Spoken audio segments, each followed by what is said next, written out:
नमस्कार, रात के 10 बज चुके हैं। सीधे हाथरस के भूलगढ़ी गांव से आप देख रहे हैं आज तक। मैं हूं आपके साथ चित्रा त्रिपाठी। बीते 4 दिनों से लगातार यहां की हर एक आवाज आज तक उठाता रहा है और हमारी इस खबर का असर भी हुआ है। यही कारण है कि आज तक पर प्रमुखता से खबर दिखाए जाने के बाद यहां के 5 अधिकारियों को कर दिया गया है सस्पेंड, क्योंकि उनको उनके किए की सजा मिली है। फिलहाल देश भर में हाथरस की खबर को लेकर किस तरह का गुस्सा देखने को मिला, अलग अलग 8 तस्वीरों के जरिए आपको पूरी कहानी देश भर की दिखाते हैं। ये देश के अलग अलग हिस्से जरूर हैं, लेकिन आपको बता दें हर जगह माहौल एक जैसा लगा। हर जगह सिर्फ यही आवाज कि हाथरस की बेटी को इंसाफ मिले। हर जगह बस यही आवाज कि हर एक बेटी की सुरक्षा सुनिश्चित हो। हर जगह बस यही आवाज कि बेटियों को लेकर समाज में कम से कम इस तरह की स्थिति बने कि दोबारा हाथरस या फिर निर्भया जैसा मामला देश के सामने नहीं आए। और यही वजह रही। आप देख पा रहे हैं तस्वीरों में किस तरह से विरोध प्रदर्शन, सरकार के खिलाफ गुस्सा भी रहा, तो वही विपक्षी पार्टियों के अपने अपने तंज भी रहे। लेकिन इन सब के बीच आम लोग भी सड़कों पर उतरे, वो इसलिए ताकि इस देश में बेटियों के भविष्य को बेहतर किया जा सके, सुनिश्चित किया जा सके। ये तस्वीरें अपने आप में बताने के लिए काफी है। देखिए, आज 2 अक्टूबर है, महात्मा गांधी का जन्मदिन, उनकी जयंती। न सिर्फ हिंदुस्तान बल्कि पूरा का पूरा विश्व आज उनके सजदे में नमन करता है, उनको याद करता है, उनके बताए आदर्शों पर चलता है। महात्मा गांधी ने सिखाया बराबरी करना। महात्मा गांधी ने बताया कि बेटियों का भी उतना ही हक है समाज पर जितना कि पुरुषों का। महात्मा गांधी ने हमें सिखाया कि किस तरह से आगे बढ़ना है और समाज में बेटियों की हिस्सेदारी किस तरह से सुनिश्चित की जानी है। लेकिन उसी गांधी के देश में आज हाथरस की निर्भया की जो तस्वीर देखने को मिली वो अपने आप में बेहद भयावह है। लेकिन कहते हैं ना कि देर जरूर है लेकिन अंधेर नहीं। इसी वजह से पुलिस कर्मियों के खिलाफ हुई है कार्रवाई और उम्मीद इस बात की बंधी है कि आगे आने वाले वक्त में मिले हाथरस की इस बेटी को, इस निर्भया को इंसाफ। ये रिपोर्ट देखिए।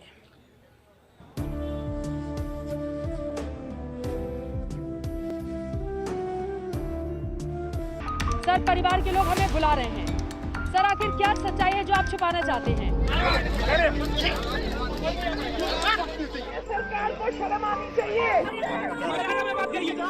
तभी तो आज सब कुछ मना है उस गांधी के देश में जिन्होंने हर हुकूमत से ऊपर इंसान को रखा, जिन्होंने इंसानियत की हिफाजत वाली आजादी की लड़ाई लड़ी। लेकिन शहर दर शहर, राज्य दर राज्य जिस तरह बेटियों से बर्बर बलात्कार और निर्मम हत्याओं की खबर आ रही है, उसमें सवाल है कि गांधी के इस देश में कहीं दरिंदे दबंग बनकर आए, कहीं दरिंदे पड़ोस में, और ऐसी दरिंदगी के खिलाफ उठने वाली आवाज के रास्ते बंद हो जाते हैं तो उस आवाज के लिए भी गांधी का रास्ता ही बचता है। जो इस लड़की के साथ हुआ और जो आज भी उसके परिवार के साथ हो रहा है, इसके खिलाफ इस देश की एक एक महिला की आवाज उठनी चाहिए। इस देश की एक एक पुरुष की आवाज उठनी चाहिए। देश में शासन करें, मेरी दरख्वास्त है, मेरी अपील है और हम सबकी अपील है सरकार से कि उत्तर प्रदेश में प्रेसिडेंट रूल लागू हो। जो डीएम है हाथरस के, जो पुलिस प्रशासन है हाथरस का, उनको डिसमिस किया जाए और उनके खिलाफ प्रिवेंशन ऑफ SC/ST एट्रोसिटी का एक्ट लगना चाहिए, बिकॉज उन्होंने जो किया है वो। दुनिया में आजादी की सबसे लंबी लड़ाई गांधी ने लड़ी। लगातार 30 साल तक अंग्रेजों से लोहा लिया, लेकिन गांधी के सपनों का आजाद हिंदुस्तान कैसा होगा, इसके बारे में उनकी तमन्ना थी कि हिंदुस्तान का राष्ट्रपति कोई दलित महिला बने। अब तक किसी दलित महिला को राष्ट्रपति बनने का मौका तो नहीं मिला, लेकिन समाज की दरिंदगी उनका पीछा कर रही है। हाथरस से बलरामपुर तक गांधी की आत्मा कराह रही होगी और कह रही होगी, हे राम, ये क्या हो रहा उनके देश में।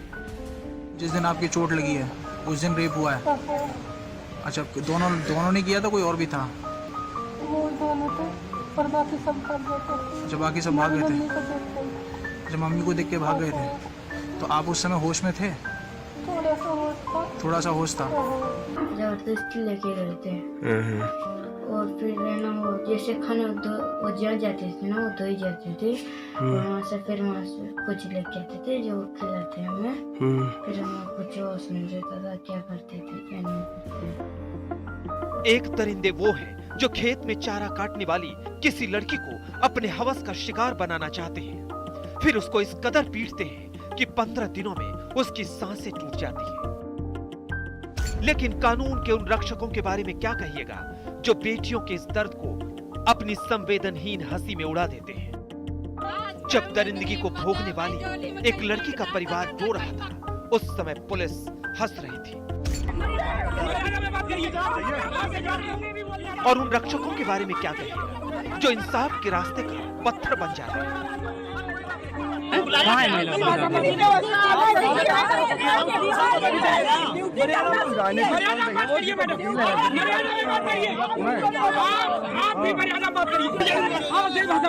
हमारे जैसे लोगों के कारण रेप होते हैं। तुम्हारे जैसे लोग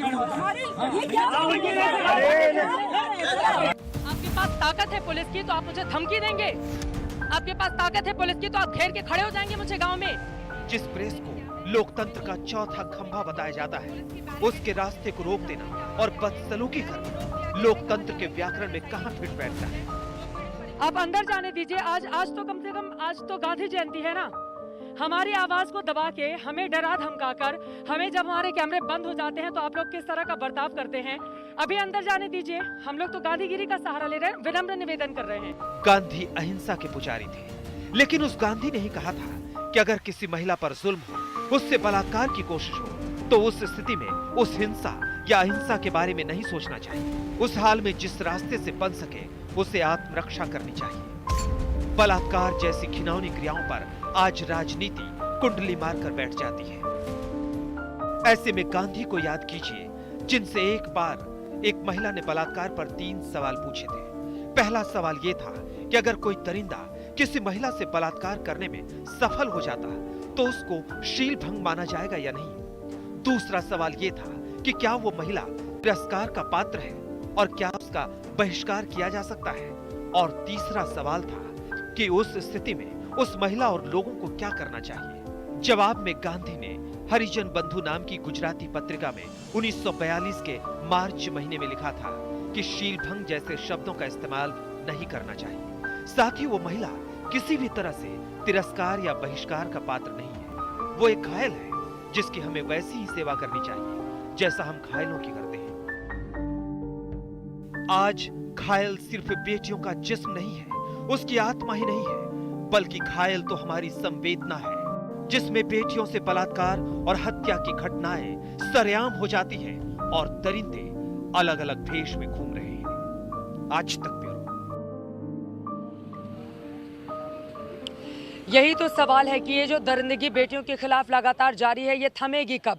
अपने आप में बेहद परेशान करने वाले आंकड़े भी हर रोज सामने आते हैं जो बेटियों की सुरक्षा को लेकर सवाल खड़े करते हैं। लेकिन बड़ी खबर आपको दे दे, आज तक के प्रमुखता से लगातार इस खबर को देश तक पहुंचाया है। लगातार हमने इस बेटी की आवाज को बुलंद करने का काम किया और हमारी आज तक की इस खबर का असर हुआ है। आपको बता दें, 5 पुलिस वालों को सस्पेंड किया गया क्योंकि आज तक ने ही आधी रात की अंधेरगर्दी की तस्वीरें देश के सामने रखी थी। वो कौन कौन से अधिकारी हैं जिनको सस्पेंड किया गया है, जल्दी से उनके नाम आपको बता देते हैं। श्री विक्रांत वीर पुलिस अधीक्षक, लापरवाही शिथिल पर पर्यवेक्षण के लिए निलंबित किए गए हैं। जो प्रेस नोट सामने आया है उसमें लिखा है तत्कालीन क्षेत्राधिकारी श्री राम शब्द निलंबित किए गए। तत्कालीन प्रभारी निरीक्षक श्री दिनेश कुमार वर्मा, वरिष्ठ उप निरीक्षक जगवीर सिंह, हेड मोहर्रिर महेश पाल निलंबित किए गए। इसके साथ ही सभी वादी प्रतिवादी यानी कि पक्ष विपक्ष के व्यक्तियों को और साथ ही पुलिस कर्मियों का पॉलीग्राफी और नार्को टेस्ट भी करवाया जाएगा। ये बड़ी खबर निकलकर सामने आई है। आज तक की खबर का असर हुआ है। बेटी को न्याय के लिए ये एक बड़ा कदम जो इस वक्त आज तक पर आप देख रहे हैं। वहीं दूसरी तरफ प्रियंका गांधी वाड्रा ने एक बार फिर से निशाना साधा है इस खबर के सामने आने के बाद कि पुलिस के कुछ अधिकारियों को निलंबित कर दिया गया। प्रियंका गांधी वाड्रा की ओर से ट्वीट किया गया है। उन्होंने अपने ट्वीट में लिखा है, योगी आदित्यनाथ जी को टैग करते हुए, योगी जी कुछ मोहरों को सस्पेंड करने से क्या होगा? हाथरस की पीड़िता, उसके परिवार को भीषण कष्ट किसके ऑर्डर पर दिया गया? हाथरस के डीएम, एसपी के फोन रिकॉर्ड्स पब्लिक किए जाएं। मुख्यमंत्री अपनी जिम्मेदारी से हटने की कोशिश ना करें, देश देख रहा है। और इस तरह से प्रियंका गांधी मुख्यमंत्री का इस्तीफा भी यहाँ पर मांगती हुई दिखाई दे रही हैं। कुल मिलाकर राजनीति भी इस पूरे मामले पे चरम पर है, लेकिन सबसे बड़ा सवाल उस बच्ची के अधिकार को लेकर, उस बच्ची के इंसाफ को लेकर, उसके गुनहगारों को लेकर कि उनको सजा कब मिलेगी। एसआईटी की टीम का आज दूसरा दिन था जिसने पूरे मामले की तफ्तीश की है। लेकिन यहाँ से जो आग निकली ही है वो पूरे देश में एक अलग तरह की, आप ये कह सकते हैं कि एक अलग तरह की राह भी दिखा रही है, तो वहीं दूसरी तरफ गुस्सा भी देखने को मिल रहा है। चाहे हाथरस की बात करें, यहाँ पर भी सुबह से ही विरोध प्रदर्शन हुआ और जंतर मंतर पर भी आज तो खुद दिल्ली के सीएम अरविंद केजरीवाल वहां पर पहुंच गए थे। वहां पर भी भारी पुलिस बल की मौजूदगी थी, लेकिन वहां पर भी विरोध प्रदर्शन करके यूपी सरकार को घेरने की कोशिश की गई है। आज जंतर मंतर पर और हाथरस में पूरे दिन क्या कुछ हुआ उसको बताती हमारी ये रिपोर्ट देखिए। महात्मा का सबसे अचूक हथियार था सत्याग्रह। सत्य के लिए ऐसा आग्रह जिसमें शासन चलाने वालों के कानों तक पहुंचाई जाए विरोध की आवाज। सत्य का एक ऐसा आग्रह जिसमें न्याय की तड़प हो। इन तस्वीरों को वैसे ही किसी सत्याग्रह की छाप समझ लीजिए। तनी हुई मुट्ठियां और गूंजती हुई आवाज पूछ रही है सत्ता के सिंहासन पर बैठे धृतराष्ट्रों से कि हे सरकार, कब तक होगा बच्चियों के साथ ये अत्याचार। दिल्ली में जंतर मंतर पर प्रदर्शनकारियों का हुजूम उमड़ आया था। किसी के हाथ में हाथरस की हैवानियत के खिलाफ गुस्से का बैनर था, कोई तख्तियों पर दिलमिलाहटें लेकर पहुंचा था, किसी के हाथ में श्रद्धांजलि की मोमबत्तियां थी, लेकिन सबके पहुंचने की वजह सिर्फ एक ही थी। की सारी मोमबत्तियां बाहर आ गई हैं क्योंकि लोग जो है यहाँ पर इंसाफ की गुहार लगा रहे हैं, इंसाफ की मांग कर रहे हैं, कह रहे हैं कि जो हाथरस की उस पीड़िता के साथ हुआ वो किसी और के साथ न हो। और आप देख सकते हैं कि यहाँ पर काफी सारे लोग जो है यहाँ पर आ चुके हैं। उनका कहना है कि जो उस पीड़िता के गुनहगार है उनको फांसी दो, उनको कड़ी से कड़ी सजा दो, जल्द से जल्द सजा दो। हाथरस में जो हुआ उसके खिलाफ पूरे देश में गम और गुस्सा है। अन्याय के विरुद्ध तनकर खड़े होने की हिम्मत दिखाती हैं ये तस्वीरें। जंतर मंतर पर ये यूथ कांग्रेस के कार्यकर्ता हैं। एक दिन पहले ही राहुल गांधी और प्रियंका गांधी हाथरस जाने की जिद पर अड़े थे, तब उन्हें रोक दिया गया। मगर आज जंतर मंतर पर यूथ कांग्रेस के कार्यकर्ताओं का जोरदार प्रदर्शन हो रहा है। जंतर मंतर में जिस तरीके की भीड़ मौजूद है, आप मेरे पीछे देख सकते हैं कि मोमबत्तियां जलाई गई हैं और लोग यहां पर शोक मना रहे हैं, योगी सरकार से सवाल मांग रहे हैं। ऐसा लग रहा है कि हम वापस उस दौर में पहुंच गए हैं जहां पर निर्भया के लिए इंडिया गेट पर भारी तादाद में लोग उतरे थे। बेटियों के साथ सिलसिलेवार अन्याय के खिलाफ आवाज उठाने के लिए जंतर मंतर पर ही अरविंद केजरीवाल भी अपने दलबल के साथ पहुंचे। ये दोषियों को बचाने की कोशिश की जा रही है, वो नहीं होना चाहिए। दोषियों को सख्त से सख्त सजा मिले और जो परिवार है उस परिवार को इस वक्त सहानुभूति की जरूरत है। केजरीवाल के ठीक पहले योगेंद्र यादव भी प्रदर्शन में शामिल हुए। उन्होंने भी यूपी सरकार के खिलाफ आवाज बुलंद की। नीचे से ऊपर तक पूरी व्यवस्था इस अपराध में संलिप्त है और मैं समझता हूं जो उस दुखद रेप के बाद जो अपराध हुआ वो मूल अपराध से भी कई गुना ज्यादा था, क्योंकि अगर वो होगा तब तो इस अपराध को इस देश में कभी कोई रोक नहीं सकता। आवाजें उठ रही हैं कि सत्ताधीश जब स्वराज का राग गा रहे हैं तो फिर बच्चियों से लगातार अपराध करने वाले कौन हैं? अफसोस है कि सत्ताधीश मौन है। दिल्ली से पौलमी साहा और मिलन शर्मा के साथ आज तक ब्यूरो। हाथरस की पीड़िता बेटी के साथ 14 सितंबर को क्या हुआ था? आज जब एसआईटी की टीम ने लगातार दूसरे दिन उनसे पूछताछ की तो क्या हुआ? भीम आर्मी के सदस्यों ने पीड़िता के परिवार वालों से पूरे मसले पर बातचीत की है, देखिए। उनके साथ अभी भी एसडीएम और डीएम आकर के एसपी आकर के इन पर कितना बड़ा प्रेशर और दबाव दे रहे हैं। ये घर की स्थिति है, ये देखो सुनिएगा। मतलब हमारे साथ बताइए आप क्या मामला चल रहा है? अब आए थे ना तो हम लोगों ने उनसे बोला आप लोगों ने बॉडी क्यों नहीं दिखाई। हम लोग मतलब इतना परेशान हो रहे थे तो बोल रहे थे उनका जैसे वो बोलते नहीं है सही से, वो ना छींक के बोलते हैं, अलग मतलब कि डांट देते हैं, चुप कर लेते हैं कि आप चुप रहिए, उनसे बात कर रहे हैं। वो सिर्फ जो पिताजी है ना उनसे ही बात करते हैं।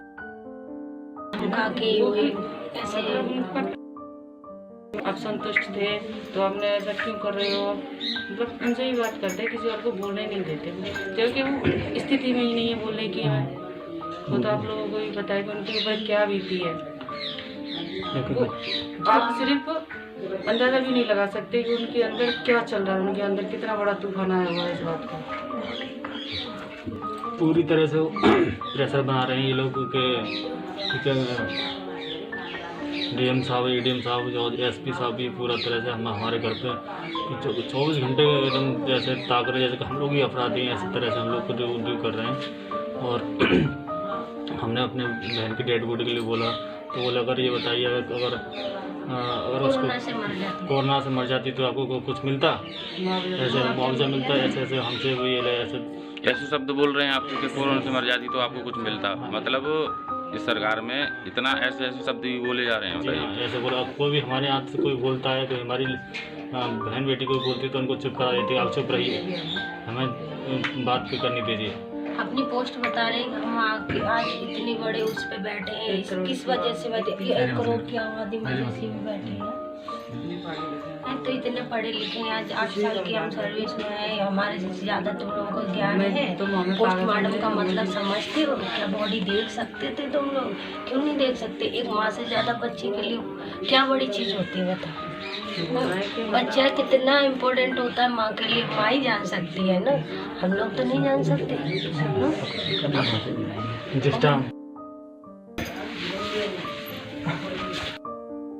कोई भी नहीं दिखाया, और रात में क्या कहते हैं अपने आप ही क्या कहते हैं उन्होंने मट्टी, ये चारों मौजूद थे, ये DM, SDM, ADM, इतना प्रेशर था और SP, चारों मौजूद तो इस टाइम में जो इनको डेड बॉडी लेके गया था।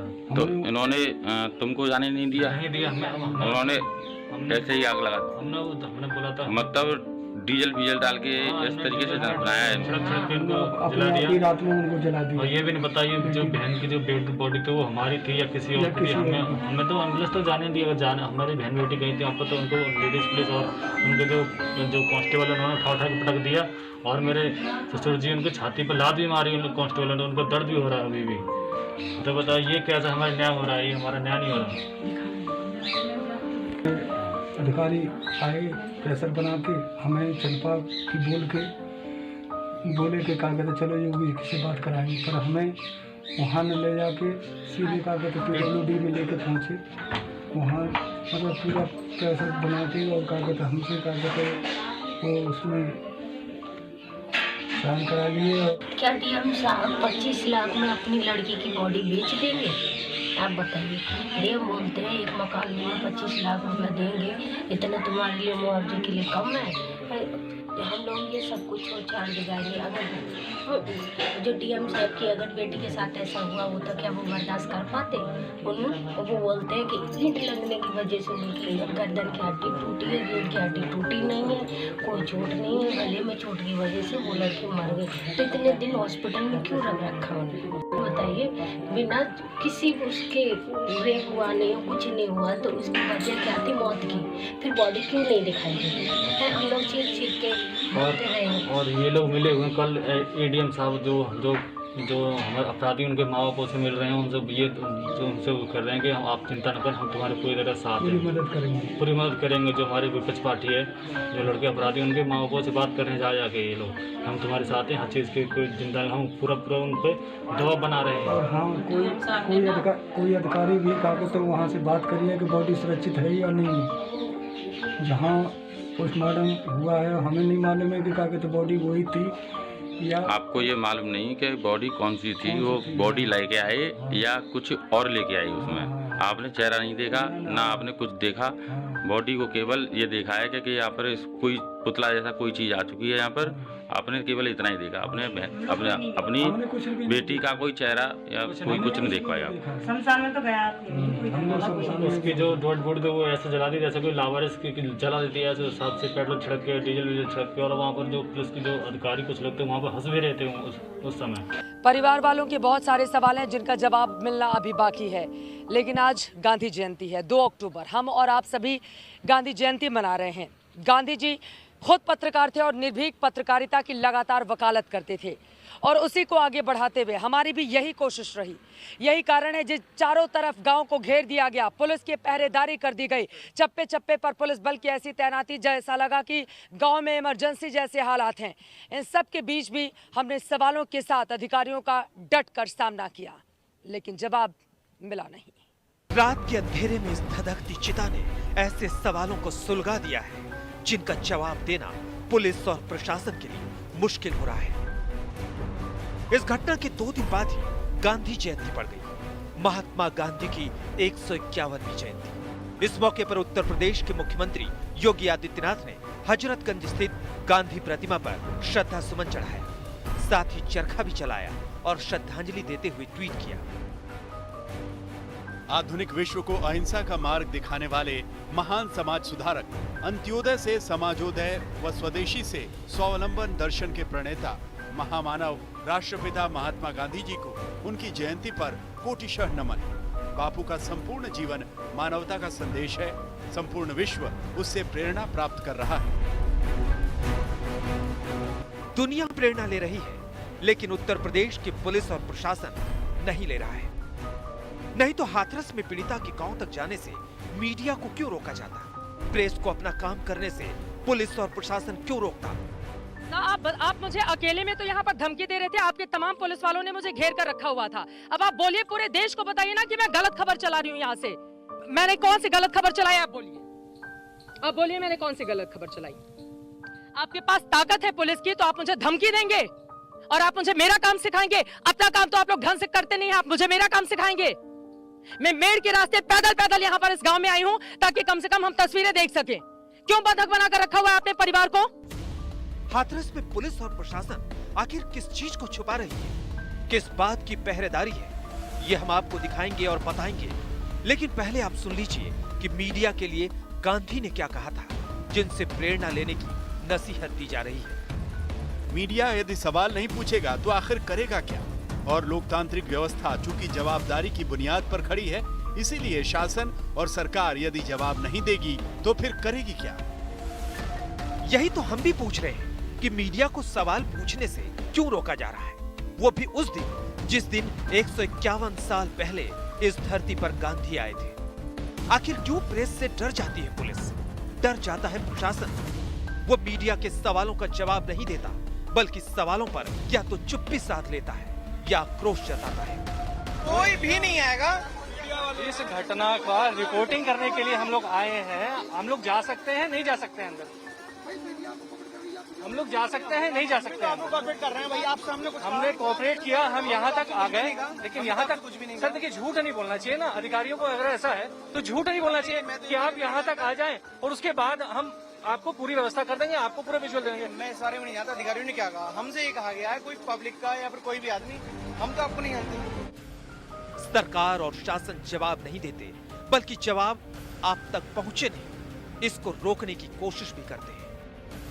तभी तो पूछा जा रहा है कि यूपी की सरकार और हाथरस प्रशासन क्या छुपाने की कोशिश कर रहा है। इस सवाल का जवाब आपको बहुत हद तक मिल जाएगा जब आप पीड़ित परिवार के इस बच्चे को सुनेंगे। ये बच्चा किसी तरह छिपकर मीडिया के बीच पहुंचा है और पुलिस की करनी के बारे में जो बता रहा है, उसे सुनकर आपका कलेजा दहल जाएगा। वो हमको किसी को लेकर नहीं दे रहे बाहर। फोन भी ले लिया आप लोगों से? फोन भी ले लिया। जी बोला था कि उनको बुला लाओ और हम उनसे बात करना चाहते हैं। आप यहाँ कैसे पहुँचे हो? कैसे आने दिया? खेतों में के आए हैं। छुपके नहीं। पुलिस डीएम साहब धमकी दे रहे हैं वहाँ पे? उनको धमकी दे रहे हैं। डीएम साहब क्या कह रहे हैं? उनकी छाती पे लात मारा से उनकी दर्द हो रहा है। किसको छाती पे लात मारा? उनके किसने? डीएम साहब ने मारा। किसको? बेहोश हुए थे वो? ताऊ को मारा? कल ताऊ जी बेहोश हुए थे क्या? हाँ, ताऊ बेहोश हुए। गांधी ने कहा था कि कलम की निरंकुशता खतरनाक हो सकती है, लेकिन उस पर सिस्टम का अंकुश ज्यादा खतरनाक है। आज सिस्टम नहीं चाहता कि बेटियों से हुई दरिंदगी का सच जमाने के सामने आए, इसलिए हाथरस में पुलिस और प्रशासन ने ऐसा घेरा बनाया है कि परिंदा भी पर नहीं मार सके। लेकिन एक बेटी को मौत के घाट उतारने वालों के खिलाफ मुख्यमंत्री योगी ने जरूर हुंकार भरी है। उत्तर प्रदेश में माताओं बहनों के सम्मान स्वाभिमान को क्षति पहुंचाने का विचार मात्र रखने वालों का समूल नाश सुनिश्चित है। इन्हें ऐसा दंड मिलेगा जो भविष्य में उदाहरण प्रस्तुत करेगा। आपकी यूपी सरकार प्रत्येक माता बहन की सुरक्षा व विकास हेतु संकल्पबद्ध है, ये हमारा संकल्प है। इस बीच एसआईटी की जांच तेज हो गई है, जिसको 1 हफ्ते में रिपोर्ट देनी है। मीडिया पे जो रोक गांव पे जाने की लगाई गई है, वो जब तक एसआईटी यहाँ पर फंक्शनल है, एसआईटी जब तक काम कर रही है, एक बार वो गांव के अंदर जाके इंक्वायरी कर चुकी है। आज अधिकारियों के बयान नोट कर रहे हैं, काउंटर क्वेश्चंस वो फिर से करेंगे। जब वो हमें ये कर देंगे कि उनका गांव के अंदर का इंक्वायरी कंप्लीट हो चुका है, मीडिया को जाने पे रोक हटा ली जाएगी।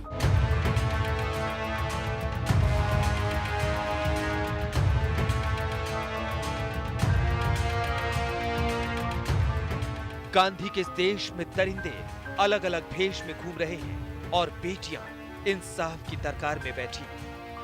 सवाल है कब तक? चित्रा त्रिपाठी और तनुश्री पांडे के साथ अभिषेक आनंद, हाथरस, आज तक। बेटियों को लेकर इस देश में बहुत सारे सवाल हैं, लेकिन उन सवालों का सही जवाब मिलता नहीं।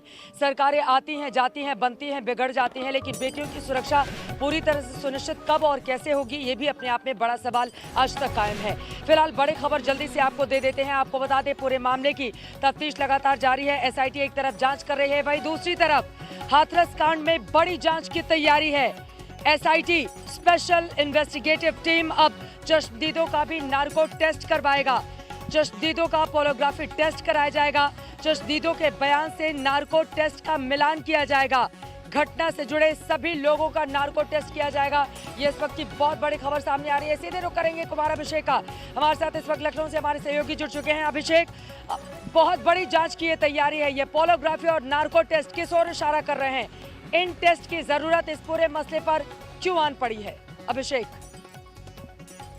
देखिए चित्रा, लगातार सरकार ये कह रही थी कि इसमें किसी दोषी को बख्शा नहीं जाएगा, लेकिन आज जो फैसला हुआ है, शीर्ष स्तर पर फैसला हुआ है, वो ये कि एसआईटी ने आज सुबह एक रिपोर्ट, प्रिलिमिनरी रिपोर्ट शासन को भेजी है और उसमें उन्होंने रिकमेंडेशन की कि जो भी लोग इस घटना से जुड़े हैं, खास करके जो लोग घटनास्थल पर मौजूद थे या फिर जो पहले पहुंचने वाले थे या फिर जब पीड़िता थाने गई थी तो जो पुलिस वाले थे, तो तमाम लोग जो इस घटना से जुड़े थे उन सबों का नार्को टेस्ट, उन सबों का पॉलीग्राफी टेस्ट कराया जाएगा।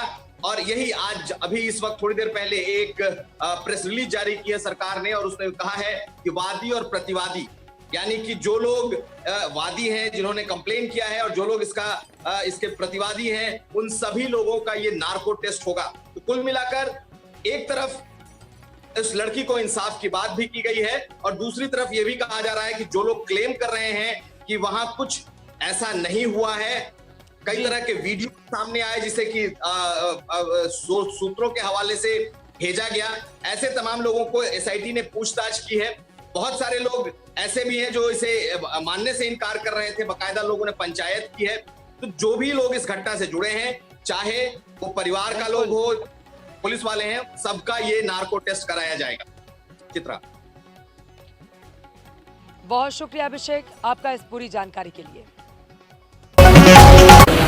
आज सबने गांधी को याद किया, लेकिन गांधी को याद करने से ज्यादा जरूरी है उनके उन बातों को याद किया जो उन्होंने पुलिस प्रशासन में सुधार की जरूरतों को बताते हुए लिखा था। दरअसल उन्होंने पुलिस रिफॉर्म की बात की थी। न जाने कितना वक्त गुजर चुका है, अब तक ऐसी स्थिति इस देश में बनी नहीं और यहाँ पर पुलिस प्रशासन लगातार न सिर्फ मीडिया को रोकने में लगा रहा, बल्कि उन लोगों की आवाज को भी दबाने में लगा रहा जो हाथरस की इस बेटी को न्याय दिलाना चाहते हैं। किसी पीड़िता के परिवार तक सहानुभूति जताने वालों को सिर्फ इसलिए नहीं पहुंचने दिया जा रहा है कि कुछ छुपाया जा रहा है। छुपाने के लिए पुलिस की घेराबंदी तेज है, बड़े बड़े अधिकारी तैनात हैं और ये तैनाती उस दिन चल रही है जो गांधी का जन्मदिन है। हाथरस के शर्मनाक कांड का ये एक और अध्याय है। हाथरस की बिटिया के परिवार का दर्द जानने निर्भया केस की वकील सीमा कुशवाहा उनके घर जा रही थी, लेकिन गांव के बाहर पुलिस बैरिकेडिंग के बीच उनसे टकरा गए एडीएम जेपी। फिर क्या हुआ, ये देखिए और सुनिए।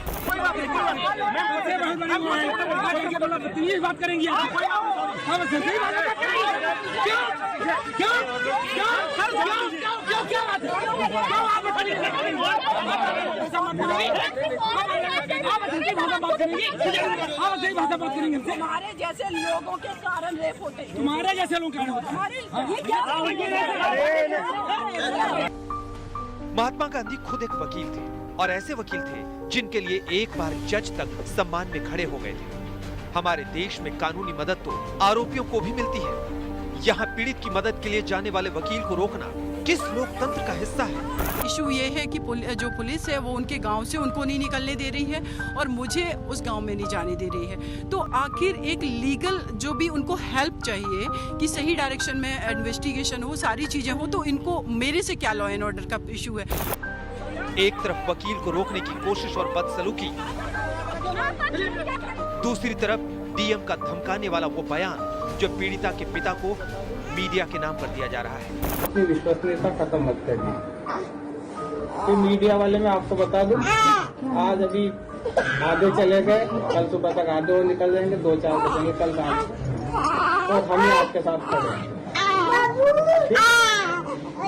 अब आपकी इच्छा, आपको बार बार बयान बदलना नहीं बदलना है, अभी हम भी बदल जाए कि नहीं।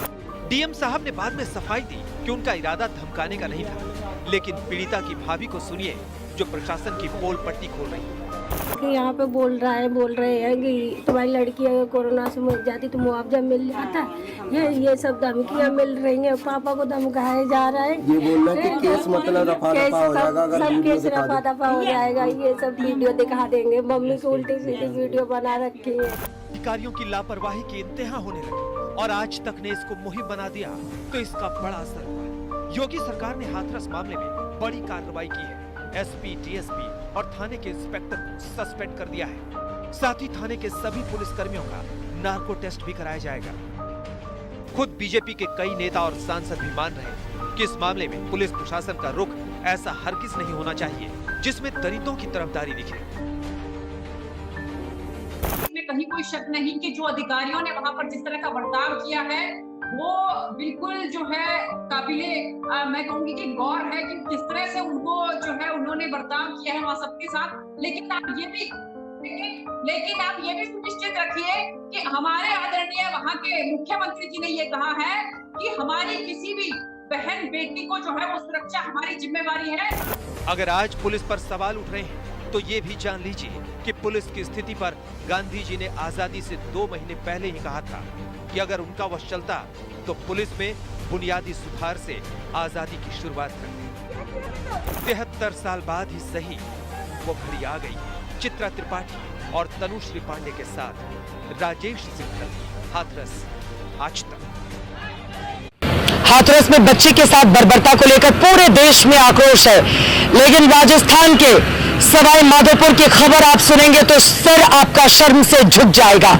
वहां पर सेक्स रैकेट का भंडाफोड़ हुआ है और आपको ये भी बताते चले कि इसके सरगना बीजेपी और कांग्रेस की जिला प्रभारी महिलाएं हैं।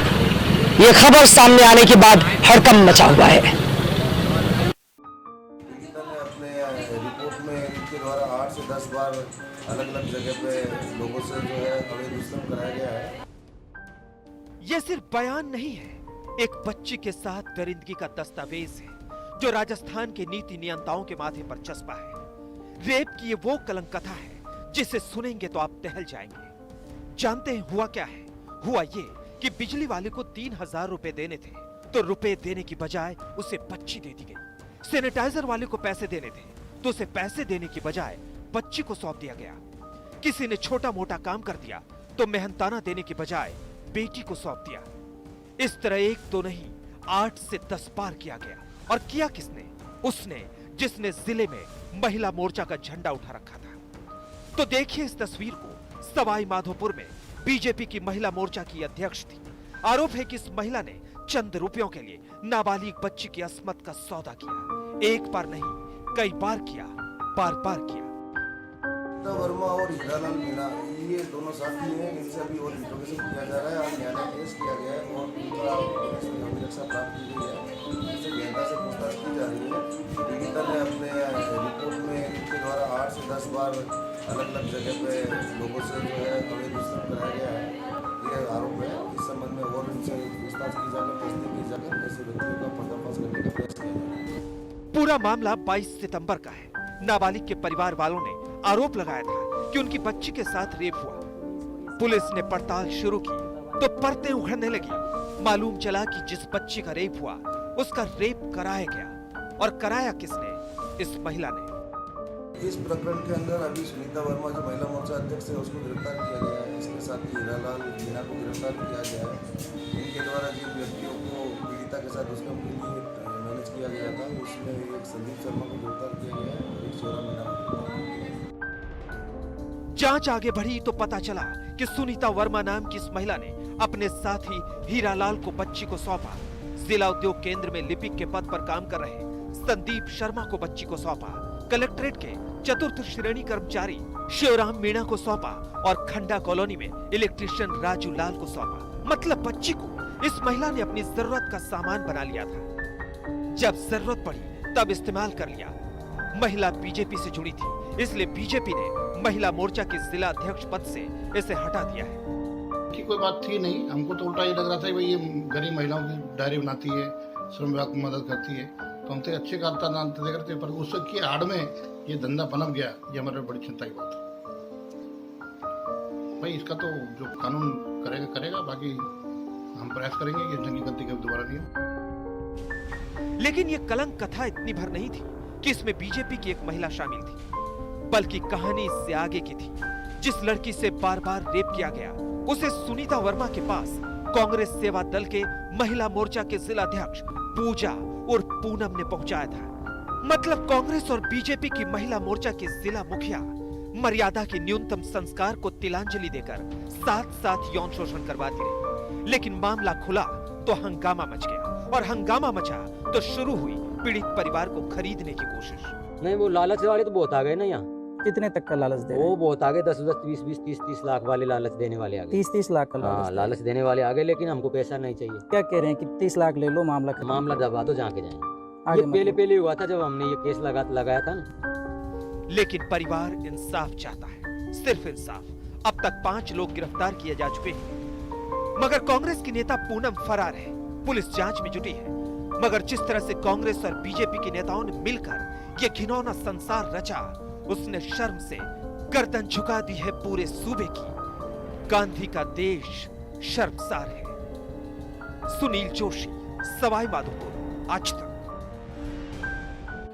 यूपी का हाथरस या राजस्थान का सवाई माधोपुर, हर जगह की तस्वीर तकरीबन एक जैसी है। अलग अलग हिस्सों से हर रोज लगातार बेटियों के साथ रेप जैसी खबरें सामने आती हैं, जो इस सभ्य समाज के ऊपर एक कलंक है और हम सबको शर्मिंदा करती हैं। जगह बदल जाते हैं, तारीखें बदल जाती हैं, लेकिन बेटियां न कल सुरक्षित थी, न आज है सुरक्षित, और कल क्या होगा ये नहीं पता।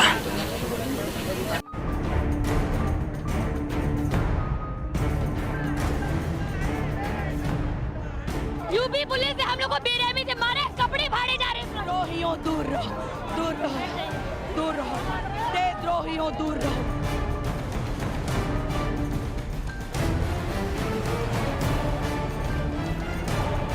केवल उनको सस्पेंड करने से नहीं चलेगा, उनके खिलाफ ऑफेंस बनता है।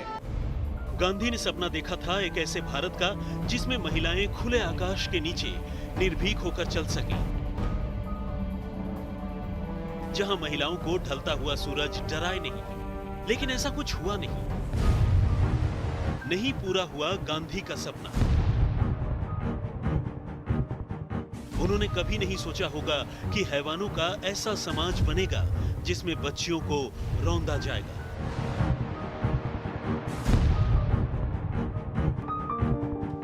झारखंड के खूंटी में जो हुआ वो गांधी जी के सपनों पर कुठाराघात करता है। जानते हैं, यहाँ 8 साल की बच्ची से रेप हुआ। बच्ची को बहला फुसला कर ले जाया गया और उसके साथ हैवानियत को अंजाम दिया गया। शर्मनाक ये है कि ये गुनाह करने वाला कोई और नहीं बल्कि बच्ची का चाचा है। ये बच्चा भी उसी के साथ था, तो शाम का टाइम दिखाई नहीं दे रहा था, तो हम खोजने लगा, तो एक आदमी बता दिया कि उसके साथ जुन था, बोल के बताया, तो हम खोजने लगा, तो उसका घर बगल में है, तो हम गया तो दरवाजा बंद करके छोड़ दिया था और उसको घर में बंद किया था। कौन है वो दुष्कर्म करने वाला? वो बगले में है। कितना भयानक और विभत्स है ये सुनना भी, मगर कलेजा पक्का कीजिए, सुनिए इसे। ऐसी एक नहीं कई कहानियां हैं। खूंटी से सिरोही तक, सिरोही में भी 8 साल की बच्ची के साथ रेप किया गया। बच्ची अपराध का सच सामने न रख दे, इसलिए आरोपी ने बेरहमी से बिटिया को मार डाला। पूछताछ में उसने अपना जुर्म कबूल किया कि हाँ, मैंने दिनांक 25 तारीख को दोपहर में जब मैं एक तरफ वो बालिका नहा रही थी उसके भाइयों के साथ में, दूसरी तरफ ये नहा रहा था, उनके साथ में उसके भाइयों को डरा धमका के उसने भगा दिया था और उसके बाद में उस बालिका के साथ में झाड़ियों में ले जाकर उसने दुष्कर्म करना स्वीकार किया। आरोपी को गिरफ्तार कर लिया गया है।